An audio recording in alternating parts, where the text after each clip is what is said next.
Hello, welcome to the vlog. My name is Stephanie and this is a reading vlog where the goal is to read hockey romance. There's a bunch of us. This is going to be part of a playlist.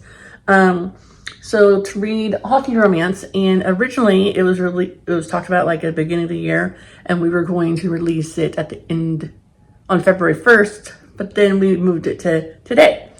You would think I'd have more time to read more hockey romance than I did, but I didn't. I had like 12 books in my Kindle e-reader that I could have chosen from. I did not do that. Didn't read all 12. I actually only finished 2 and then started the third one. So I'm going to talk about them. So the paperback, for the first time ever, I feel like that's from a Disney movie, I actually did Post-it notes as I reacted to things along the way. And so I'm just going to go through the paperback and talk about the paperback, talk about the title, and then we'll just go through the next. So this might not be as long as others or interesting, but here it is. So stay tuned, buckle up, and you can see and hear about how I reacted it as I go through it.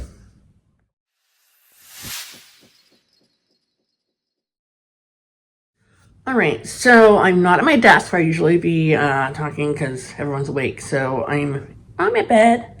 Sorry about the lighting, but I think I'm going to try to put my earbuds probably and see if that'll help with my volume.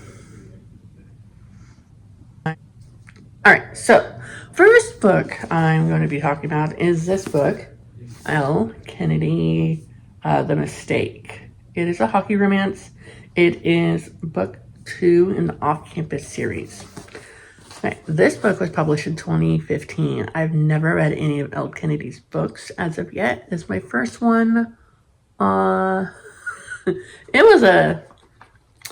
was something. I participated, or I was in a chat on one of the reading sprints and reading with Neva. Yeah. Had read The Deal by L. Kennedy, and she didn't like it. But I had some thoughts about this, so let's go through this here. All right, I'm just gonna go through and talk about each sticky note. So the one I had after everything was said and done is on the front, and we'll see that one for last, I guess. So on page 2, I had written colorful language needed. There was a lot of cursing in like the first couple of chapters, and I didn't see why the need was for it. This is a college romance, and it's set on a college campus, but other than that, I didn't think there was a need to have so much cursing in this first couple of chapters. You don't need to have cursing to make it an adult novel. Okay.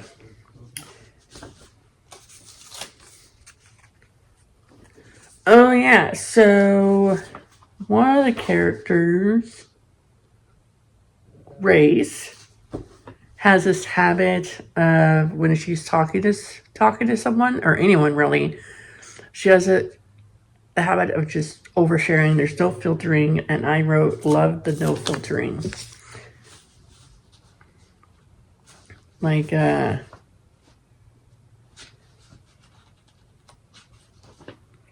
there's this one part where this guy goes to a room to use a phone, and he goes, you don't have to stand all the way over there, I say dryly, unless you're debating making a run for it. Her cheeks turn pink. Grinning, I swipe the phone screen and pull up the keypad. Don't worry, gorgeous, I'm just using your phone. I'm not going to murder you.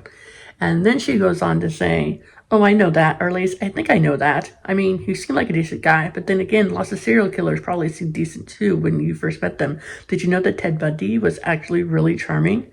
How messed up is that? Imagine you're walking along one day and you meet this really cute, charming guy, and you're like, oh my God, he's perfect. And then you're over at his place and you find a trophy dungeon in the basement, skin suits and Barbie dolls with the eyes ripped out, and Jesus, did I cut in? Did anyone ever tell you talk a lot? And then she says, sorry, sometimes I babble when I'm nervous. So I really enjoyed her no filtering. It kind of reminded me when I first met my mother-in-law. I would just like ramble about whatever was in my brain. All right, now we're on chapter 5. Chapter 5 sticky note says,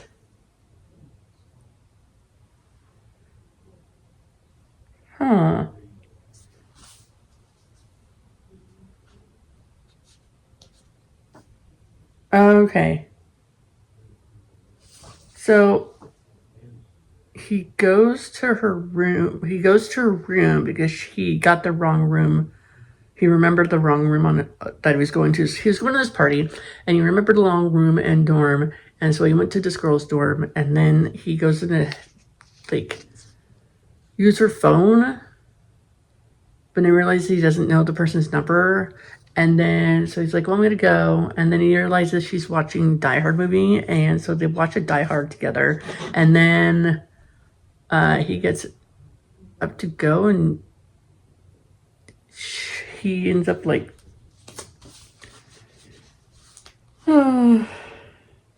he kisses her and things, and then he reaches his hand in her pants and or something. Yeah.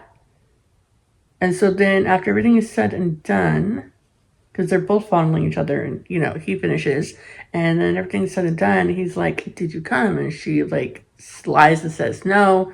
And then he goes, thanks for having me over, I had fun. And then she goes, yeah, sure, me too. So I just thought that was a weird encounter, and I'm surprised she didn't babble at the end of it. She has this friend that is, I just didn't like her friend. So she tells her friend that the guy came over and they kissed and stuff and did things, and she like didn't believe her because she didn't have his number, he didn't have her number, and first impression of her friend, I didn't like her. Next I have, okay, so in the story, like the guy has issues with his dad, who's like an alcoholic. It got into an accident, and then she doesn't talk to one of her parents very much, or her parents are divorced. One lives in Paris. His mom's not around. The dad is had an accident and hurt his legs, and him and his brother work at the mechanic shop, and his brother is running it while he's in college. When he's done getting his degree, then he's going to work at the shop while his brother goes and travels for a couple of years and then come back and switch off. So like what is the point of this horrible backstory with the parents? I don't know.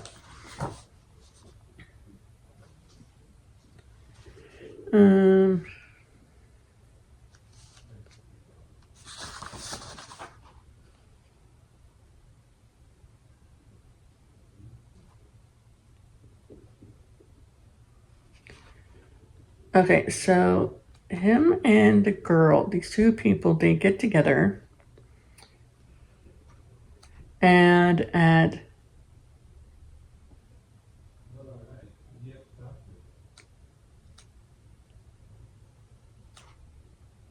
okay, so you get together and they're gonna have sex for the first time, or they do, and he says something weird to her, and so then at the end they like kind of break up. What does he say to her?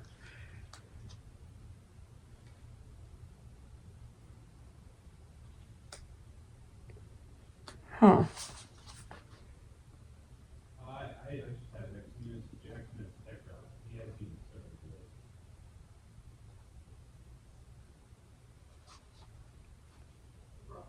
Oh, that's right. So he kind of had a thing for his best friend's girlfriend, and he kind of told that to to Grace, the girl he's been kind of spending time with, that rambles, and he ends up telling her that when he's with her, it helps him not think of this girl. But then right afterwards, he realizes that it's not the girlfriend that he's lusting after. He wants what they had, their relationship. but he wants to tell Grace that, but he doesn't get to because she just runs away to Paris. Okay, and so like the summer, instead of it like them talking or whatever, it's just like a short chapter of what she does in Paris in May, and then what he does in June, and then in July, and then they're back at school. So like, I feel like the author really skimmed through the summer stuff really quick. So I'm like, yeah, she just runs away. Just, okay, well, I want to talk, so I'm just going to run away. And she had planned to go to Paris to spend time with her mom, like in June, but she went like a whole month or two earlier than planned. And I just thought like a chapter a month time jump was really weird. My next sticky note here says,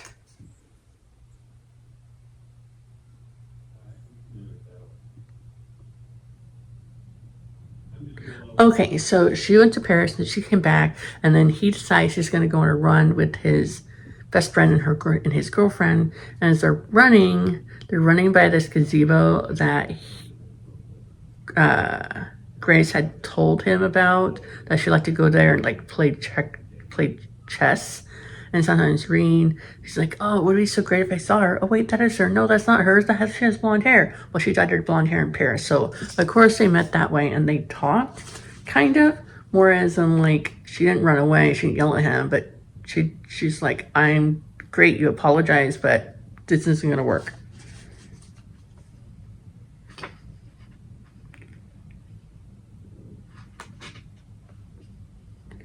And so Grace is like, what's the one of us talking? I said everything I needed to say that night. And he's like, yeah, it was a huge mistake, but not for the reason you think. And he's like, just give me 5 minutes. And then he's like, all that stuff I said about wanting someone else is because I just wanted what someone else had, not that person in itself.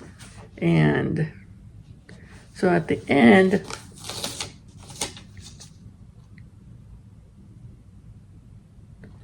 he's like, hey, he goes,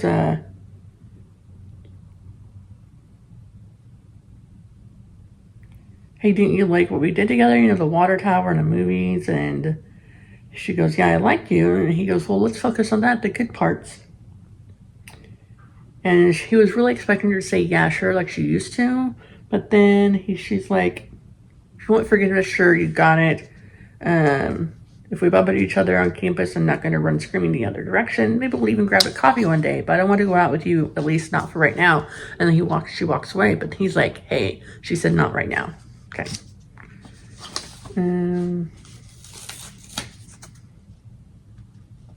All right. So at this point in the book, I was like, should I even be reading romance? Because I write romance, so maybe I recognize the tropes and the plot beats too well. But she gets a job like managing this weird talk show where these two dumb college students, she's a college student, but these college students are dumber, listen to callers and they like talk about problems or ask for advice. And I wrote, eye roll, is he going to call on the show to talk to her? If so, predictable, and I'm not even going to finish it. In fact, I was reading it and I closed my book and I said, listen, husband, this is what's happening, and she gets a job there, and if she makes it so that he has to come on the show to talk to her to apologize and they get together that way, I'm so going to throw this book out the door and done with it.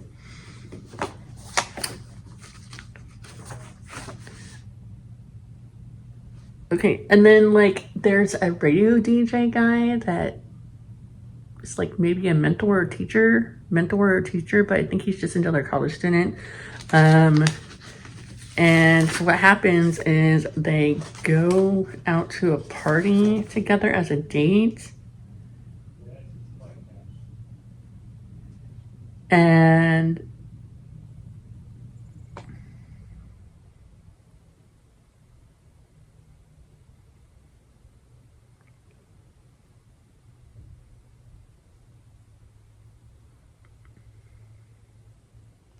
they go together on a date, But then at the party, he ends up kissing her, and then that's when she realizes, like, oh, I like you, and the other guy breaks up, and he's okay with it. They're friends now. Like, what was the point of that one? Like, there was no point to that interaction there. Like, oh, she kind of dated someone for like a hot second, and now you're back with the guy. So they go on a date, and then he's like, why don't you ask me about hockey? And she goes, and she says she doesn't like hockey. I'm like, what kind of romance is this? Okay, anyways.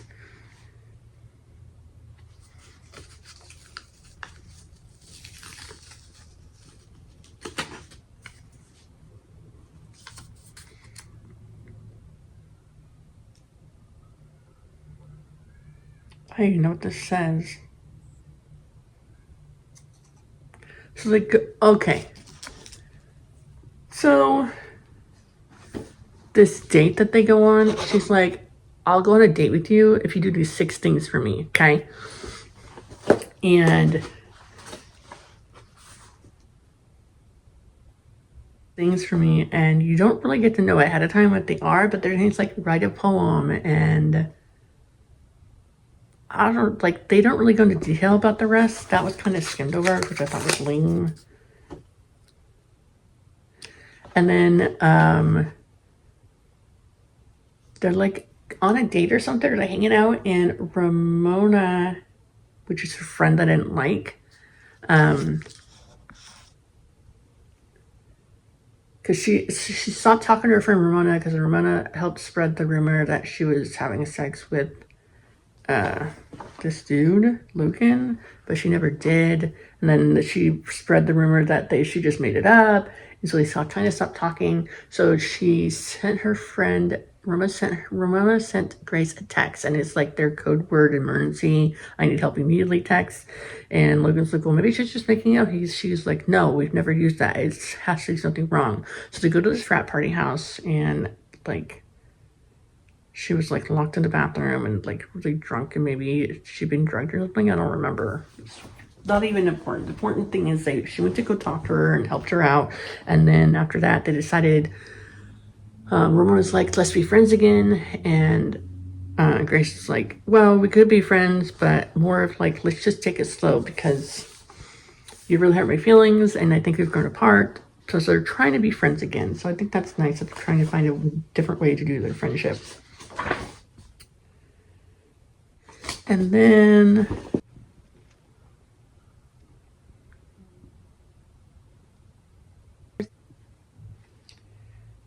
all right, so he goes home and he like takes care of his dad, and his dad, he has to help his dad like get dressed after his dad got drunk and passed out on the floor.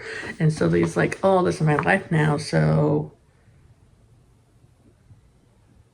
and that's why I was late to dinner, because he was going to go meet up with her dad and her, but he was late and never showed up because he had to help with his dad. And he's like, I'm just gonna be late, and you're always waiting to me, so I'm just gonna break up with you now.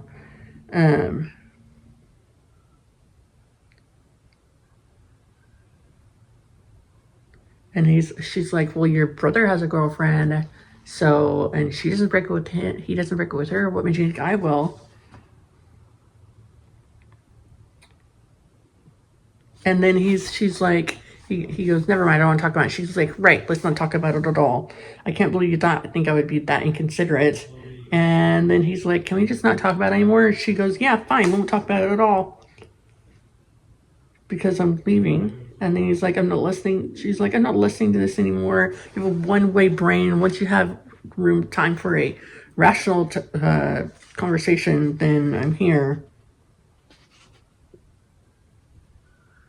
And then she's like, in case my reaction didn't spell out for you, jackass, I love you. And then she runs away. And then she's like, I need time to digest your stupidity. Like, so it was like just a stupid breakup because of like him not wanting to talk, which I actually wrote expected stupid third act breakup. Could see it coming a mile away. It was ridiculous. Then, oh, look at that. And the predictable call-in. He did call in to the radio plays to get a call to talk to her or for her to hear him talk on the phone. But it was kind of planned. The people who's running the show and her best friend knew, blah, blah, blah. Oh, look at that. They're back together. Suddenly, Dad decides to go to rehab all because he woke up dressed like it's like, oh yeah, I wrote, suddenly Dad decides to go to rehab all because he woke up dressed like it's not a fast fix. Okay, so, all right, so backtrack to when the son went to the dad's place and found him on the floor, and then, okay, his dad wakes up, he's in bed all dressed and clean and showered, and he realizes his son took care of him, and so he's like really depressed about that. Oh my God, that happened. And then the coach had been harassing Logan throughout the whole book of like, when are you going to sign up to get, for the draft for the hockey, blah, blah, blah. When you do that, when you do that. Oh, I forgot. So then the hockey coach goes to the dad. He's like, hey, I know that you really need Logan's help around here, but I think it'd really great if you could do this. And there's disability you can do to sign up to help you guys because of your injury, thinking that his dad got hurt on the job or something like that. Well, his dad got hurt because of the accident he was in.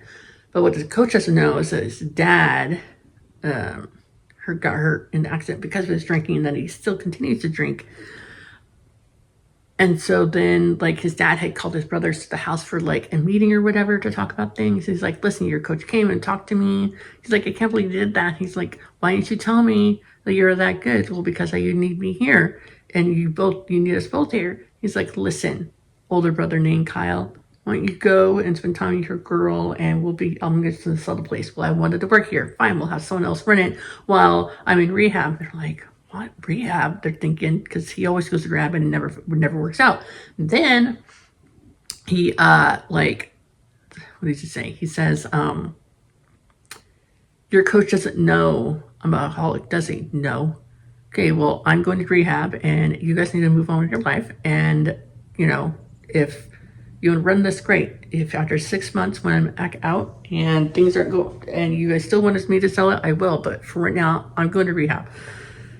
Yeah, and they're like, for how long, Dad? Like, you never stay in there for more than a week. Well, I'm signed up for 6 months. 6 months, sure. When are you going? Well, now my bags are packed.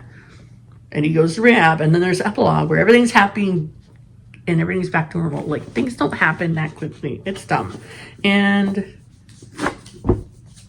my final one was, what is a mistake? All the not talking like high schoolers. Like, his mistake was telling her that he was thinking of someone else when he was with her.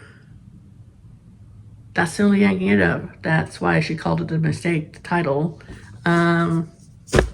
After all that rambling, here's my overall thoughts about it.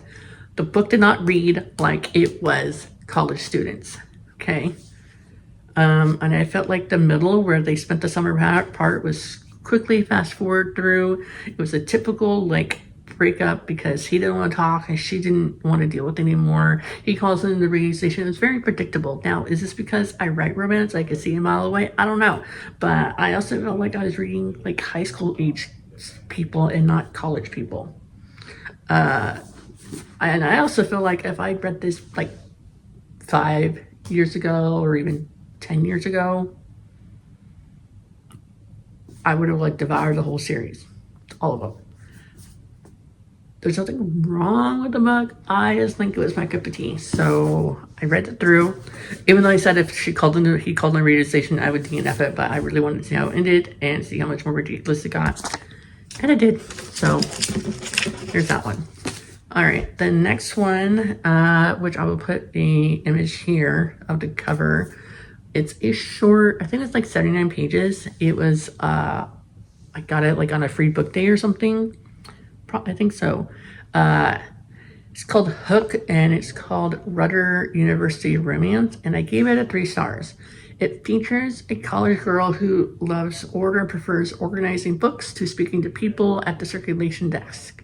And there's Nolan, who she knows from growing up there. We don't get a ton of backstory, but it's evident they have a history. So what I did is I was reading, and every time I had a thought, I just opened up my Google app and I typed in stuff. So this is my real live reaction as we go through the book, and then I'll give you an overall at the end. Okay, so the second half. Okay, so the second half of chapter 1 is Nolan's point of view, and he gives backstory of they were friends who crossed the line, and then she went radio silence. Okay, so this looks like it'll be a second chance romance, probably. So something happened. It had to do with her grandmother. Please don't be something dumb like her grandmother didn't want her to get involved in love early, that her grandmother thought his family was wrong for her, or something equally cheesy. That's interesting. As long as I read, my grandmother left me alone. That's what she put in there. Did she go to church camp or something? Okay, so not a weird camp. She went to a camp and grandma came with the social worker to tell the parents were dead. And then these two people meet for dinner and shares about family dying, and then it takes her years to get back.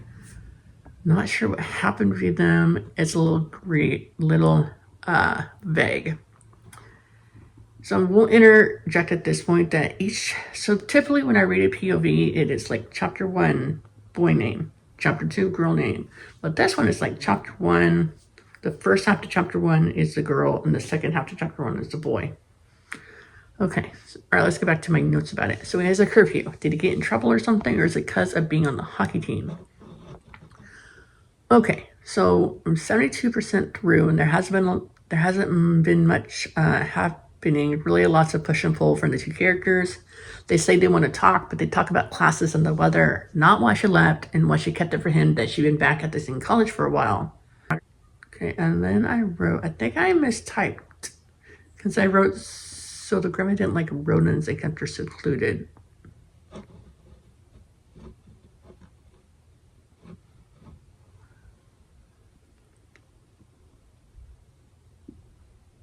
I don't know what that means. But the grandma did keep her secluded. So she went to the camp, got her, and then brought her back, and she kept her in one spot. And she didn't she didn't give her a phone, she didn't have social media, nothing. Everything was done. She was kept really secluded. So suddenly, after beating around the bush, they finally have sex at like 80% of the book. So it's a cute second chance romance novella where you get a glimpse of other characters in the world, some mention of past abuse from a parental figure, also talk about parents' death, also in the past.